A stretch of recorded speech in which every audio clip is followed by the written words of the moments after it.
नमस्कार, स्वागत आहे तुमचे आमच्या चॅनलमध्ये। आवाज महामुंबईचा, शोध बातमीचा, कौल मनाचा। चला तर मग आमचे चॅनल शेअर करा, लाईक करा आणि सबस्क्राइब करा। धन्यवाद। दापोलीमधील गड किल्ल्यांवर प्रेमी युगुलांचा हैदोस। किल्ल्यांवर केले जातात अश्लील चाळे। हिंदवी स्वराज्याचे संस्थापक रयतेचे राजे छत्रपती शिवाजी महाराज यांनी देव, देश आणि धर्म यांच्या रक्षणासाठी गडकिल्ले बांधले। धर्मवीर संभाजीराजे यांनी स्वराज्यासाठी आणि धर्मासाठी प्राणाची आहुती दिली।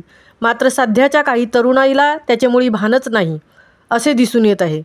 पोर्तुगीज, सिद्धी, इंग्रज आणि औरंगजेबाशी सामना करण्यासाठी, त्यांना समुद्रात आव्हान निर्माण करण्यासाठी छत्रपती शिवाजी महाराजांनी हर्णे बंदराजवळ समुद्रात सुवर्णदुर्ग उभारला आणि सुवर्णदुर्गाच्या रक्षणासाठी किनाऱ्याजवळ गोवागड, फत्तेगड आणि कनकदुर्ग यांची निर्मिती केली। मात्र सध्या कनकदुर्गावर अश्लील चाळे नेहमीच चालत असतात। तोकड्या कपड्यातील मुली असतात आणि त्यांच्यासोबत असणाऱ्या मुलांकडून अतिशय बिभत्स प्रकार दिसून येतात। शाळेमध्ये गडकिल्ल्यांवर खडूने लिहू नये असे सांगितले जाते, मात्र एखाद्या गार्डनमध्ये आलिंगन घालून बसतात। तसे किमान 15 ते 20 युगुल जोडपे नेहमी आलिंगन घालून बसलेले असतात। त्यांना आपण कोठे आहोत त्याचे अजिबात भान नसते।